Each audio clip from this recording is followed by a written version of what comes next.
Jorge Santos, welcome to Professor Latinx. Great, thanks for having me, man. We're going to talk civil rights, graphic histories, your work, kind of research, teaching. You know, we're just going to have some fun here. So yeah, out of the gate, Graphic Memories. Tell us about that book and the research and why do this? I mean, this is a radical shift from your dissertation. Right. No, I didn't go to grad school for this. I don't think many people did. I mean, I did focus a lot on civil rights era authors in my dissertation, so it wasn't a huge leap away, but I was really mostly working on, religious rhetoric and, ethnic literature, right? And comic books just sort of happened from the side. So there's sort of two ways to talk about the origins. Let's say call it the origin story of this book. The first is just growing up Latino in inner city Houston, loving comics, right?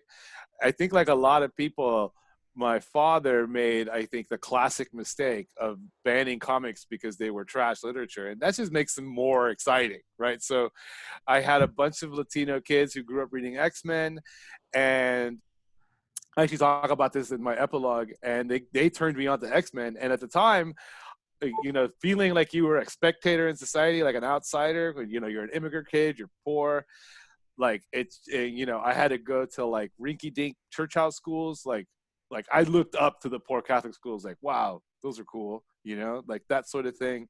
And then here come this group of mutants that have their own school, just like me, and they're also like feeling like outsiders just like me, and it's just the love affair it became. What I realize now is that that's also began my love of the civil rights movement, because I just love the civil rights movement. I love studying it, talking about it, thinking about it. It's just fascinates me still to no end. And from there, so that was always just the sort of water table of my intellectual consciousness, right? It's just always there. But the idea didn't strike me till much later. So in grad school, I actually, it's funny that you brought it up. I read one of your books, Your Brain on Latino Comics, right? Somebody handed that to me, like, because I always read comics, but I always read them like they were over here, right? Literature's over here. It's just kind of the way we've always been conditioned since, forever, right? And it never occurred to me that people would write about comics or even to think about it. So when I saw it, I was like, is this a thing? People write about comics? And they're like, yeah, it's a newer thing. And I read it, and I was just like, first of all, I was so like jealous of a person I hadn't met yet. I was like, who did he get to say like, I'm going to read all these awesome Latino comics and just tell everybody about them? And then boom. And I was just like, oh man, what an amazing idea. Like I was immediately like, had that sort of epiphany of both jealousy and also that's going to be my career path. I'm going to somehow do this too, And in it, I discovered Pablo's Inferno, right? And Pablo's Inferno, I wanted to include in my dissertation because I thought I could massage it in. And they were like, no, it doesn't fit the scope, but we like your work with it. These are my mentors, who I think you've met, Kathy and Martha. I know you've met Martha. And they encouraged the project. Like, this is a really cool reading of this, and graphic novels are becoming a thing. This is now, what, 2012 is around this, 2011, around then. And they said, keep working on this. There's definitely, a venues to publish this in, but it's not going to fit your dissertation. So I just kept working on it on my own, Mm-hmm. And then I published that piece, and I took it around the MELA circuit, right? Because that's my training is in MELAs, multi-ethnic literature in the United States. And our mutual friend Chris saw both talks. I did a talk on that, and I did a talk on Darkroom the next year. And he's like, you should write a book on comics. You probably have a head for them. And I'm like, oh, I don't know, like, I mean, you remember what it was like to be junior faculty, like telling somebody, hey, write a different book. Stop the one you're working on and write this other one instead. Is like, yeah, that's impossible. I can't possibly do that. And then, I don't know if you remember this, he actually said, you know Fred Aldama? I was like, yeah, I've read his work. He's like, you should talk to him. He'll talk you into it. And I was like, all right. And then you did. I don't know if you remember that phone call. And I was like, sure, Fred seems cool. I'll stake my whole career on his hunch. And but then it turned out it worked out. The book came together. So why research about comics? I guess I haven't really answered that question. For the civil rights movement, again, I sort of realized that the X-Men were fascinating me with the civil rights idea, because they're often understood as a civil rights allegory. And just as a historical moment in history, it's just such an interesting moment, because I don't, except for maybe recently, I don't know of any other era where we're sort of openly talking about race across racial lines. Before that, it's just, you know, the hegemonic group talking about it amongst themselves, openly perhaps, but it's one-sided. There's not a dialogue by any means, right? And then John Green put it very interestingly enough that we call this era the Civil Rights Movement. It's kind of misnamed because the Civil Rights Movement began when the first slave came to America trying to fight for freedom. Like, it's been the Civil Rights Movement this entire time. But we call that era the Civil Rights Movement because activists started winning, right? And I just got fascinated, even as a young person, by just the drama of the civil rights, the student-led protests, the strategic nature of it. And what I came to learn eventually, and I sort of talk a bit about this in the book, is that comic books and the civil rights movement were sort of kind of always intertwined, right? John Lewis even says that a comic book is what inspired him to join the movement. This is John Lewis, you know, one of the most important people, right, of the civil rights movement. So, and at the end of the day, you know, this is going to be very almost a basic answer, maybe not satisfying, but I just admire the people of the civil rights movement so much. They're just my heroes, right? And I don't mean just the obvious figures like Malcolm X and MLK, although, you know, obviously I admire both of them, but like the forgotten people, right? The Bayard Rustins, right? The man who organized the March on Washington, like Fannie Lou Hamer, who gave the most infamous speech at the DNC of all time. Diane Nash, who was ready to just grab a bunch of people and march on Washington again right after the civil rights, because she was such a fierce organizer and just fearless person. And you just you know, I always tell my students, try not to fall in love with the figures of the past because they're never who we remember. But this this is one of those practice what I preach and not what I do moments, because I have sort of I just have a sort of deep admiration that has become affection for the civil rights movement, right? And what I realized is that there are tons of comic books about the civil rights movement. So I was like, okay, there's got to be an energy here. Someone's got to write this. I'm not going to let Fred scoop me on this one too, since you wrote like the book on Latino comics. Like, well, then I'm writing the book on the civil rights movement, right? So why comics though? That's the other thing. Why comics? Where I read about comics. One thing is, and this is, I don't know if this is a fair answer, it comes naturally to me, actually. Like, I can write about comics efficiently and quickly, and I think it's just because I've read them for so long, I've developed an intuition for the form. I never would have described myself as a formalist, but I've become one because I just have fallen in love with form, right? And I realized that the sort of implicit storytelling symbolisms and metaphors or commentaries and built into just the structure of a page jump out at me, right? So I just started working with it more and more I do it, the more and more fascinated I get by it. I think if you were to look at, my wife was actually picking on me yesterday, actually. If you look at the stuff I've written about comics, all of it is pretty tethered to form in one way or another. And that's not a sort of like I'm not some sort of new critic, like insisting that everything has to be refracted through form, but at the same time, I'm really into it, right? Yeah, no, But that's cool, man. Yeah. Let me just say something there. That just kind of came to my mind. Yeah, it's for those of us who actually take pleasure in excavating and enriching our kind of understanding of how form works in art generally, literature, alphabetic, visual, etc. Comics is a way to kind of, it's like we can be out totally about it and do like civil rights sort of historiography, right? Yeah. yeah, no, and I think there's something about comics culture as well as even literary culture that really finds an outlet here, right? Because comic culture ultimately loves to reward the esoteric and the minute, right? Mm-hmm. And say something like Nate Powell, who, if you just go back and look, he's hiding these weird little Easter eggs or commentaries just in little panels, just all over the place. Like, I never thought I would get so much out of just bleeds as I did. And I could have kept going. Now that I go back to it, I'm like, oh, I didn't talk about this page or that page or that page. Right. And it's just, there's so much there to unpack, and it rewards the sort of pleasure of, like you said, as excavation, right? And just being able to sort of argue for a richer understanding of a text because of that process, right? It's very self-rewarding, right? Because you fall in love with these literatures and it's fun to be able to know all their intricacies, right? And I think, though, to go maybe past that a little bit, you know, comics have such a fun visual language, and in terms of talking about history or talking about identity, and it just does things other things can't do. Mm-hmm. Yeah, so great. I love that. The nice segue to one of my favorites, Hoche Anderson. Well, in this instance, you're looking at King. Yeah, walk us through. I mean, like insane, like visual narrator Oh narrative, yeah, right? So tell yeah. us, like in your kind of graphic reclamation work, like how does someone like, you know, Anderson just kind of take us somewhere new and at the same time somewhere to someone that we know?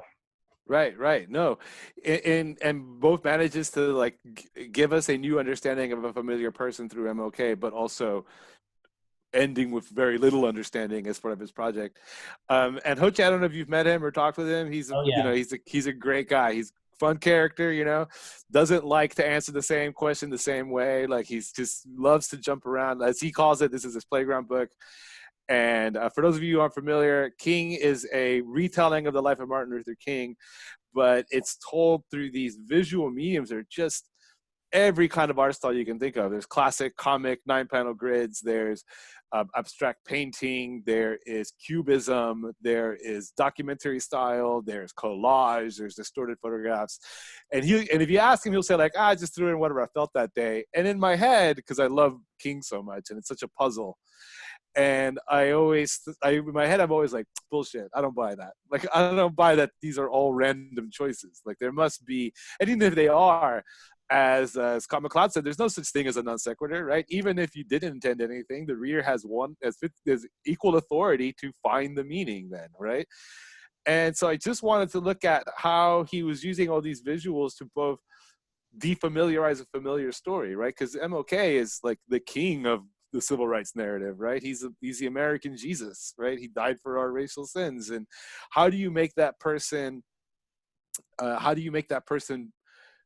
unfamiliar, right? And I think what he does brilliantly through visual media mostly is like to tell us like he's not actually familiar. You've never known him. Like every version of King you know is refracted through some either historical some unreliable historical memory, right, like consensus memory, or through media apparatuses, or both simultaneously, right? Actually, his ultimate gift is to use art, and this is what comics are great, using art to make us see something about reality, right? Yeah, this is hard to follow. You don't recognize this man, and this version of his history is all unfamiliar and hard to decipher based on these visual codes. And it's like, yes, this is how you should be reading him without the comic, right? And I just think that it manages to do that with a sort of level of creative frenzy that is super close readable. My students, when they read King, are first hugely intimidated. Like, what is this weird book that can't even pick an art style, right? But by the end, they are all just so fascinated by the realizations that and conclusions they come to about history itself through struggling through this book. And at the end of the day, they end up all really appreciating having read it, and some of them end up falling in love with it completely. Yeah, I totally get it. Another one that's a big kind of passion that we share, Jorge, is Darkroom. So Lila Quintero Weaver's graphic memoir. Gosh, very different, obviously. But yeah, walk us through this very different kind of way of shaping coming of age during this significant moment of our sort of nation's history. So for your listeners that might be unfamiliar, Darkroom is a memoir. It's told from the point of view of an Argentinian immigrant woman as a young girl who moved to Selma at the time of the civil rights movement, or just outside of Selma. She's actually in Marion. And first of all, what an introduction to the United States to show up in 1962 and the civil rights movement's happening. It's sort of, it talks about Bildungsroman. There's a huge moment of political awakening, just stepping off of the plane and seeing what's going on, right? So in many ways, the narrative, I think, the narrative itself is a little, I won't say straightforward, that sounds condescending, but it's familiar, right? It's, it's a Latina trying to find her way in terms of identity in the United States, confused about the polarities between blackness and whiteness, problems of language, problems of education. But what I think that does is, but I think that sort of turn is actually brilliant, because at the same time, she's making, and this is a big thing I love about comics, is making the familiar unfamiliar, taking two familiar stories, right?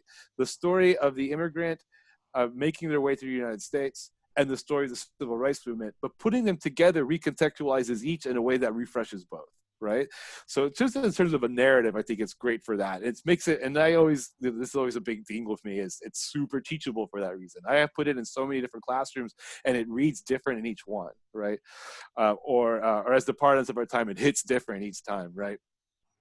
But what I love about it in terms of the book itself is that visually, what I always say about comics is that when you talk about comics and history, it's easy to treat history as artifact, right? As something you excavate, unearth, and just treat as a clear window into the past, right? Comic books are clearly artifice, right? They are art pieces, they're designed, they're produced, right? So when you tell history through the comic form, it not only creates this sort of affect of accuracy, I think what Hilary Shue calls it. But it reminds us of its own construction constantly. You never forget you're reading a comic when you're reading a comic, right? You're always aware of the construction of the narrative, both for the visual aesthetic, but also because, again, as we often love to say, comics are co-cooperative. We're co-authoring alongside the reader, alongside the author. So we're always aware of the sort of narrative production process, even when we're reading history. It's hard to read a comic, I would argue, as received history. On the other hand, history is often read in that sort of passive mode, as sort of received, right? And I think the most important icon or emblem for that truth is the photograph, right? I always joke with my students, Pixar didn't happen, right? We all know that's how history works, right? But here we have in Darkroom this visual narrative that's instructing us to read, how to read history as both artifice and artifact, that the comic book can be an artifact, that artifacts are also artifice, in this way that sort of mutually feeds into each other through the act of reproducing photographs. And in the central metaphor of the book, announced on the title of Darkroom, right, of history and development, right? And it reminds us that all of history, much like the photograph, hides its author, right? We don't see the author. We lose track of that. And because of that, it's easy to read it in a vacuum. And Darkroom's visual language, and it's all its related metaphors, like the lesson where she's teaching you how to draw. And so before you can learn how to draw, you have to learn how to see, right? And there's so many metaphors for learning how to see. And the thing that we're learning how to see that's the most important, I would argue, is the constructedness of narratives of history, right? And the way that, but that doesn't mean, but it's not done in a sort of postmodern, like, takedown, right? It's more like almost postmodern, right? It's the constructive. Like, once we realize everything is constructed, we are now free to reconstruct in a way that best suits our purposes, whether that purpose be an accurate reflection of history, a subjective understanding or reckoning with history. But as long as that sort of subjectivity is always forward, we don't fall into the trap of treating things like objective truth claims. And the comic book, with all its capabilities for meta-aware reading, I just think is the most exciting vehicle for that. I mean, go back to the one we just said. There's no way to get comfortable narratively in King, right? Because it's constantly disrupting you and forcing you to reconsider the constructedness of what you're reading. And I think that Darkroom does that with much less bombast. It's certainly much more subtle. But I also think with some incredibly, how can I say this, insightful, salient, and significant accomplishments in terms of being able to see that. In the book, I reached out to Susan Sontag, but in many ways, I think that this book almost surpasses what Sontag and Berger offered us in ways of seeing and in photography, because of the capabilities. Again, this is something I always come back to, of things that comics can do that no other medium can. Yeah, there's this way that photographs tend to become either souvenirs, mementos, or even a kind of fetishism of Mhm. a nostalgia of the past. Right. You know, when we have something like Darkroom, and of course she's playing with all of this, even with the title, and the sort of drawn image or the drawing over of of a photograph or the drawing of a photograph. There's a kind of a mechanism in place that disallows that Mhm. fetishism, right? Right. Right. And I think that that act coming from a Latina immigrant gains additional meaningfulness when the act of redrawing a photograph, even a classic one that would be familiar to readers, allows a sort of authorship and of that moment, clearly just from the act of drawing it, but then taking possession of the nostalgia or history or the past that is proffered by that evidence for that photograph. And for a Latina immigrant to claim the history of civil rights and then, you know, as she said, insert a symbol of gray, right? As another, you know, as a fellow Latino, that's meaningful to me as someone who doesn't feel like a participant in American history, right? And then to claim it and author yourself into the narrative, I just think is a powerful move, and it makes me love the book. Yeah, likewise.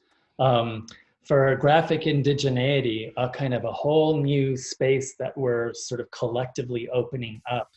Um, you wrote this amazingly cool chapter on Daniel Parada's Zotz.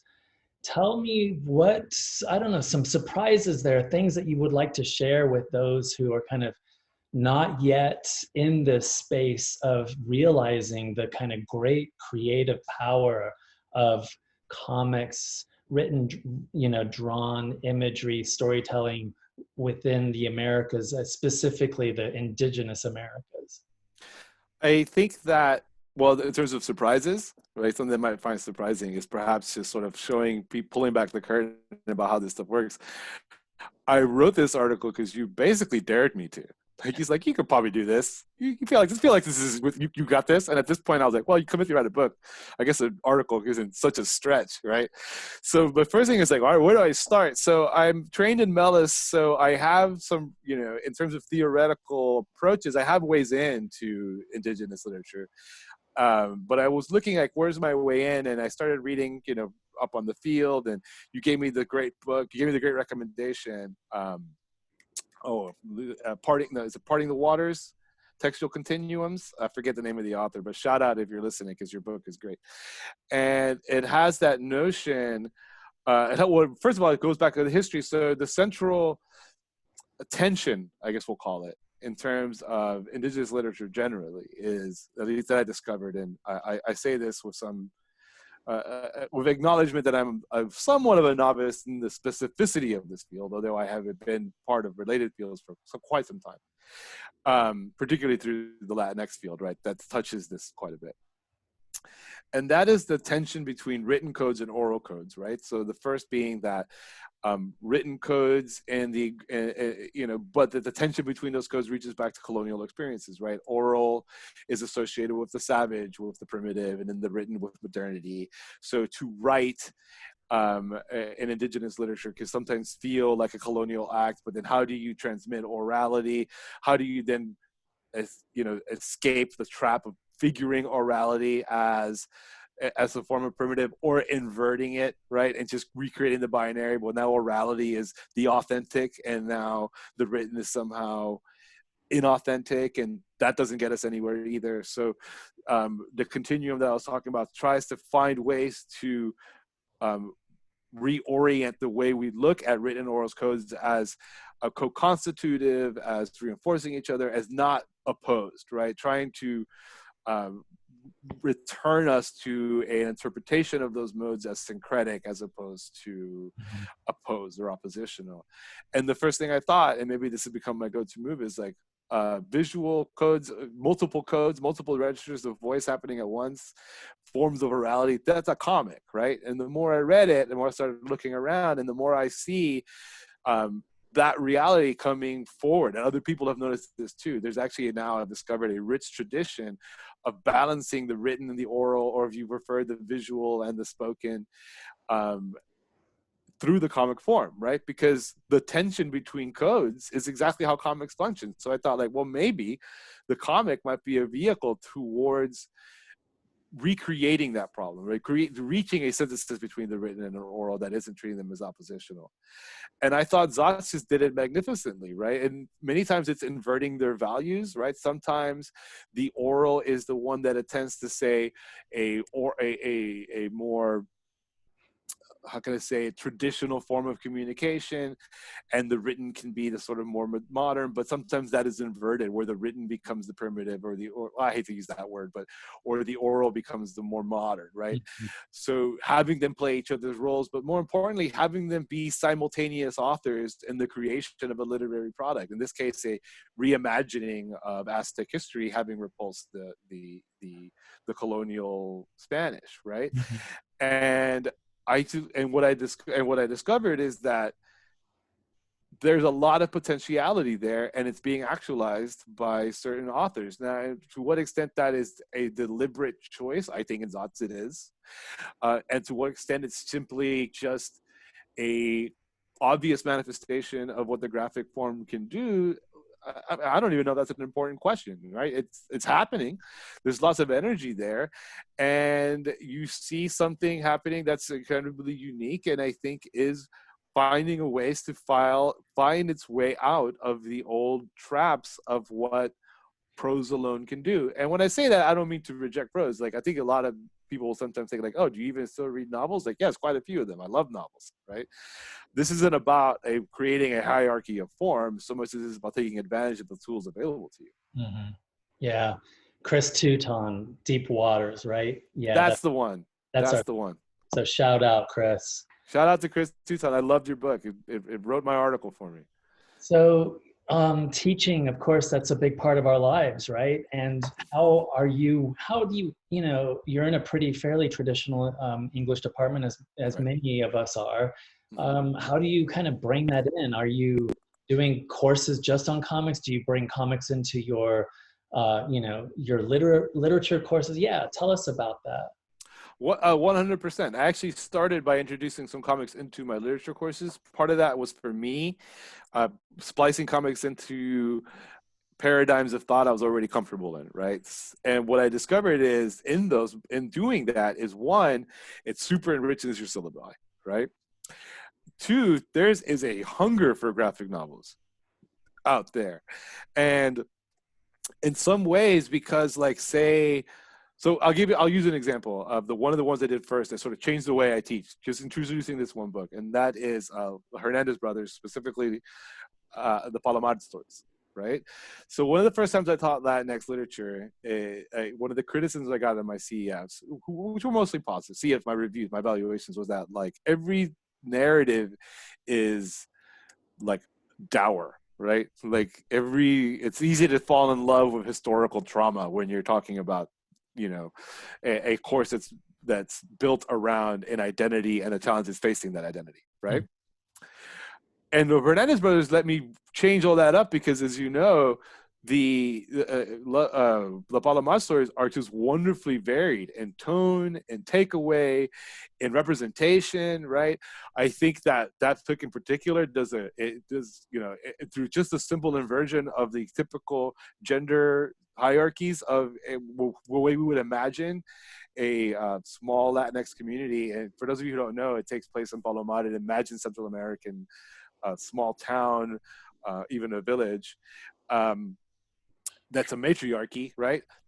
Opens up doors that are previously unexplored. So there is such a great exploration of, like, masculine vulnerability, authorized simply by removing the burden of rule from the male gender, right? It's such a problematic trope of our communities and of our literature, right? So many different great authors, from Junot Diaz to Perry Thomas, have explored the trappings of masculinity, but instead of lamenting it, Hernandez opens it up through the traditions of the comic to imagine other ways of doing it. And instead of lamenting the inability to discuss, the vulnerabilities or the frailties of masculinity, he just does it. He just doesn't stay there, right? And to me, there's something about comics, particularly with an X, that permits that, right? The whole premise of the comics of the next alternative genre is to do what usually isn't being done, right? And I think in terms of topics and in terms of approach to identity, it completely varies what happens, right? Because comics exist on these literary margins, and what happens, they met other people that were on the margins there, and together they produced amazing pieces of art and perspective. So in that sense, that made me start doing that in all my classes. Like, what things or opinions or thoughts are being said in comics, if for no other reason for its sort of marginal traditions, that simply isn't happening elsewhere. And once you do that, you start realizing the visual mode's also letting it to say it in ways that nothing else can, right? And students are just now have become enamored of these so quickly that eventually just the demand came to teach comics only courses. And I have taught now quite a number. And they are always, there's a line out the door. There's always a waiting list, right? And what they discover is, and I tell them, and sometimes, let's be real here. There's a few people there who think, oh, comics, this can't be hard, And I tell them the first day, you're going to be disappointed. I know 2 of you are here because you think this can't be hard, and you're going to be disappointed because it's going to be hard, right? And of course it is. For some, that becomes an incredible moment of growth. They are fascinated by its difficulty. In fact, I think sometimes you get the opposite bias where students aren't taking that class because it won't be hard, right? They think they need to read Faulkner to have a real big, a deep, profound narrative experience. And you can, but that's not the only way to do it, right? And because of that, now, like the question even why does comics matter almost doesn't matter. It's almost because, like, well, first of all, I can do all these things, but second of all, people want to learn about it. And like I sort of talked about with the book, I think it offers a sort of, it fosters a metacritical approach to art that is unique to it. Now, not exclusive by any means, but certainly unique to it. And in terms of teaching comics, like almost everything I've published was test run in my classrooms, right? And I think comics, because the comic itself is already, there's this expectation of co-authorship that I think meaning that's so easily extended to the classroom, where now the classroom is co-authoring meaning, right? So it also helps level the field. I find there's much less top-down me telling you what this means with a comic book. And one of the reasons is the sort of nature of the comic itself, but also because the comics field is so new, right? I tell them, like, you are the first generation. You are going to get to decide what students after you are told about these comics, right? And I think that at least in this moment, the buy-in just shoots up, right? When you tell them, like, when you sell them on the brilliance of Vietnam America, right? And then point out to them, there's like 3 articles on this, right? They're immediately like, oh, I can say something genuinely new about this, right? Because it's been ignored. As opposed to being the 1,000th person to write about, I don't know. I'm going to say Virginia Woolf, but it sounds like I'm slamming Virginia Woolf. I love Virginia Woolf. I don't know why I did that. Just put Shakespeare there. That's fine. Yeah. We'll put Shakespeare there. Okay, yeah. And the other thing I was thinking about when you were talking, Jorge, is one thing that I love to do in my courses, and I almost exclusively teach comics now, is, gosh, like the creators, especially the Latinx creators, are like living, breathing kind of archives of like knowledge and art know-how and storytelling kind of wisdom. And it's like, Skype them in. Yeah. Like, yes. Talk to the creator, let's do this, right? Well, that's, first of all, I think that's generally what I love about teaching everything post 1970s. You can do that, right? Like, these people are alive and you can reach out to them. When they find out that John Lewis is still with us, you're like, what? He's still around? Like, they get so excited because they assume that, oh, we're reading their book, they must be dead, And actually, in fact, since we're talking about this, we'll go back to Pablo's Inferno. Rhodey actually talked to my class. What he did, instead of talking to them directly, is he took all their questions and just edited a nice video with Hmm. like pictures for them, answering their questions, and I shared it in class, and that blew them away because it was so immediate and customized. And so shouts to Rody for doing that. Rody actually he sold me personal copies of Powell's Inferno so I could finally teach it. I only got to teach it once. But we had to PayPal him like basically the money for shipping.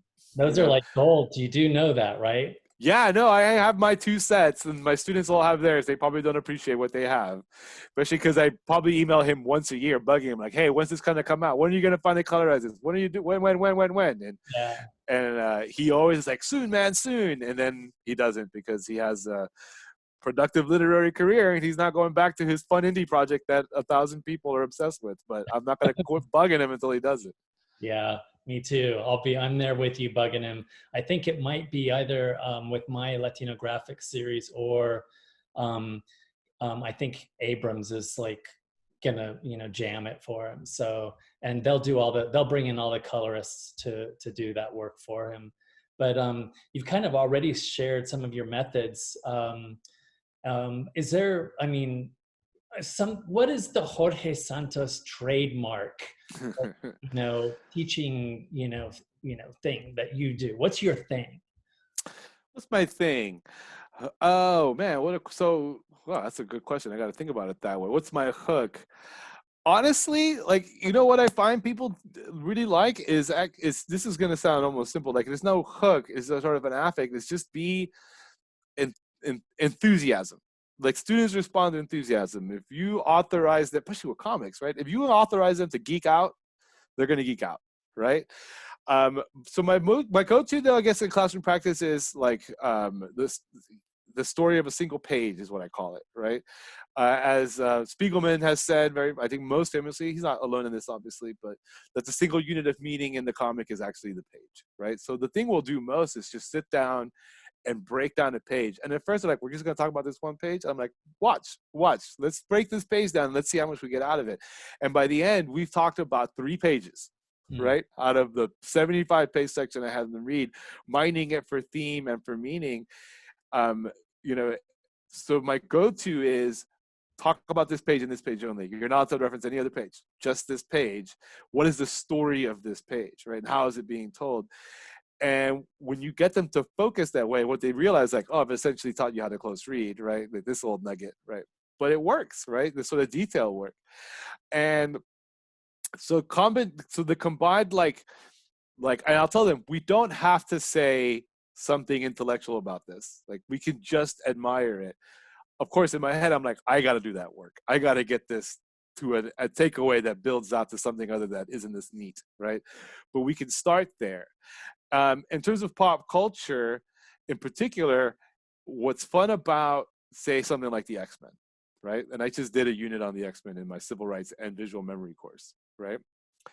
Is that, say, a concept like consensus memory, the idea that we all tacitly know what happened in the past, right? And we all have this sort of baseline elementary school narrative of it that's repeated ad nauseum in every arena of culture, right?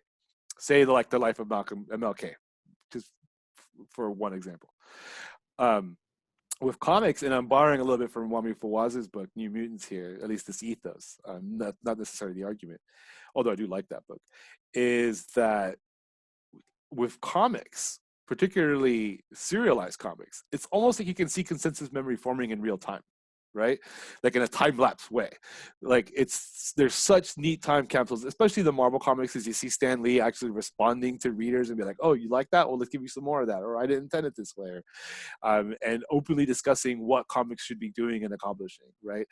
And pop culture becomes this sort of repository of cultural memory. And when you look at it that way, that gives it the nice bird's eye view, almost like authorizing the project. But then when you get in there, what you realize is like, there is some profundity in these cultural narratives, right? In these things that we think of, because pop culture, ultimately, we always think of it as disposable, right? It's ethereal, it's in the moment, right? But like anything else, it's just a genre and a form and an audience. And when you have those 3 elements, you can make anything, right?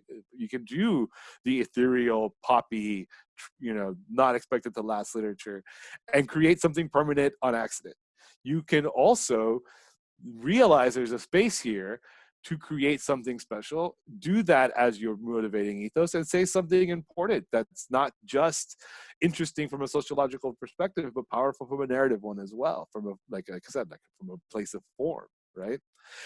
And and in doing so, you could see, like, for example, today, actually, I taught in my immigrant narratives course, I taught Superman Birthright, the Wade and You reboot from 2003 that tries to recapture this political Superman, right? The one that's commenting and actively participating in justice, not just, stopping bank robberies, right?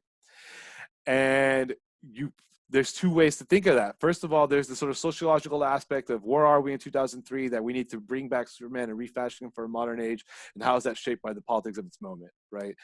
Like the infamous 1986 version that rewrote Superman as having been, quote unquote, born in the United States, so he's no longer an undocumented immigrant, right? How does 2003 respond to that? So there's a sort of sociological level too, right? But that class is invested in teaching the immigrant narrative as a genre, with its own tropes, with its own devices, with its own thematics, with its own priorities, with its own narrative structures.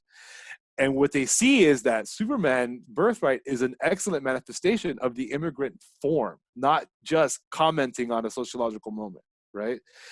And that's something pop culture does in a way that only pop culture does, right? Because of that sort of ethereal, it doesn't have to be connected with saying something universal, right? The way sometimes the cliche of great art is it reaches to the universal. But sometimes you reach the universal through the specific, right?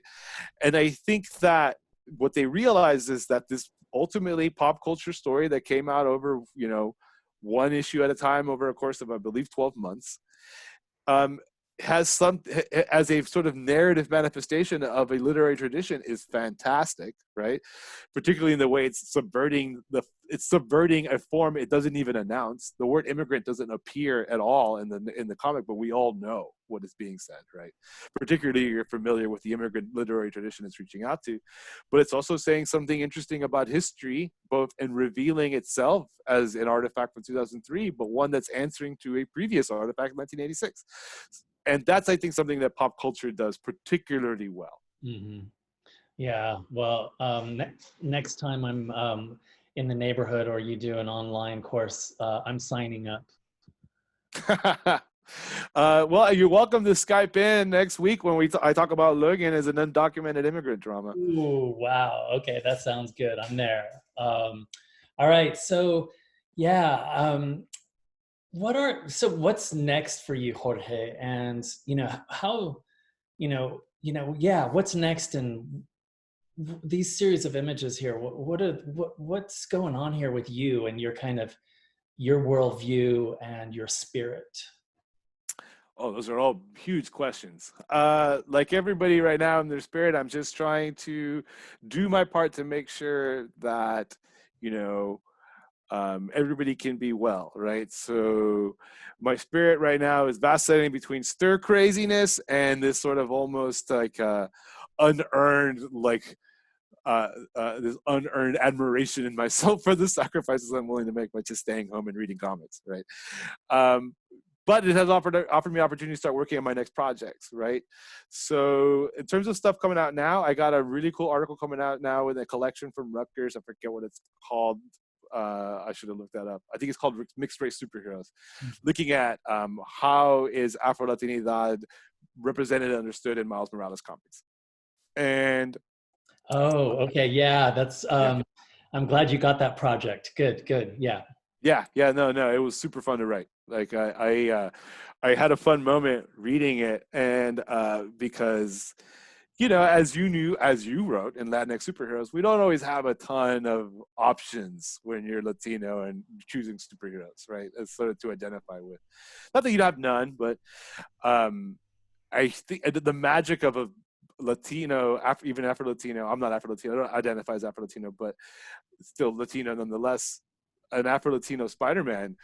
By the end of reading all these Miles comics, which I was ostensibly doing for research, I was just like, holy crap. Like, I've identified so hard with this character, and I realized, like, oh man, this is how most people feel all the time, right? Just like completely invested because I've somehow projected into that character. So that was a really fun project just to work on. My next few things I'm working on a piece for On the Block, thinking about On the Block, the show on Netflix. I am starting to think about other visual forms since I did write that Logan piece. Obviously, you know that, and I'm beginning to get more and more in that world. So the way On the Block sees, imagines, and dramatizes what you could call class conflicts. I'm still working out exactly the nuances here, but between African American communities and more traditional Latinx communities, because I can't remember seeing that drama played out really in any other show or comic book that I can think of off the top of my head. So the sort of tension between those two communities as depicted by On the Block, that's what I'm thinking about. I'll put it that way. And I'm also working on a piece taking Junot Diaz's claim that he learned to write reading Gilbert Hernandez seriously. So what narrative strategies can we glean from the Palamat stories and from the Locas? How can we glean that in terms of how Oscar Wilde was written? In particular, I want to argue or interpret that the use of, and this is patent pending or trademark, if anybody's listening, this is don't scoop me, that the footnotes and the main narrative in Junot Diaz function as symbolic panels, and the space in between are gutters. So how do we read that through graphic narrative devices? If that is in fact true, these sort of ideas of like juxtaposition and closure, and the readers then left with the responsibility of joining these two competing registers of information into one whole, right? And specifically do the idea of the página en blanco, which you may remember from that book, is an important motif. So that's just something I'm working on. I don't know if it's going to work. I may come back in 3 months and be like, no, that was a bullshit idea, my bad. But for now, that's what I'm thinking about. And then ultimately, I'm going to work on a follow-up to Graphic Memories called Visualizing Vietnam. And I want it to be a little bit more ambitious. I actually want to go back and see what comics were saying about Vietnam during Vietnam and what comics today say about Vietnam in terms of how to remember it and what the visual strategies are for those narratives. And I'm really excited about that. Wow. Okay. Yeah, I love it. I love you unzipping your brain there and projecting us into the future of the Santos research and writing space. We kind of talked about this, but just pick off the top of your, maybe off the top of what comic book are you reading now? And like, oh man, why is it so like crazy cool? Or yeah. Well, I mean, we've already been here for like an hour. You got a second hour? Because this is a big answer. Okay, so I'll try to go rapid fire. I'll try to go like the best things I've read recently, just rapid fire. So I love Monstrous by Marjorie Liu. So damn cool. Such a great, talk about something a comic can do. Such a great wed of fantasy, anime, and actual colonial history. Like it's in ways that aren't just jumping from one foot to the next, but synthesizing into its own thing.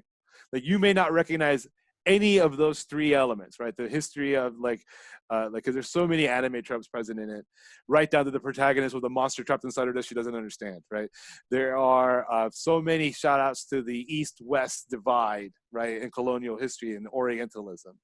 And then of course there's this whole just sort of fantasy epic level, right, with these old this very what is it, the Cthulhu guy, oh come on, help me out, the horror writer that has influenced everyone, Lovecraft. So that this Lovecraftian level on top, and that something with such disparate influences could come together and work so perfectly. It just feels like that's what comics do, right? Is this blender of culture, right? I'm also reading Kill 6 Billion Demons, which is just the craziest comic book. I don't even know how to tell you about the narrative. It's a standard portal fantasy. Young girl discovers she has magic powers and is transported to a crazy world of colorful creatures that she has to survive. But it's inflected by so much Indian mythology as well as anime tropes that it's just the funnest, strangest thing. I can't even describe it really. So those two things for sure. I am in love with the current Miles Morales comics. I don't know if you've been following them since Saladin started writing them. Oh yeah. he, for those of you who don't know, his big villain are now human child traffickers that are taking advantage of the undocumented, and it's an amazing narrative for not just for these times, but to see Spider-Man fighting for the undocumented is just, to me, being Salvadorian, is just incredible, right? This is incredible. Well, let me take a look at myself.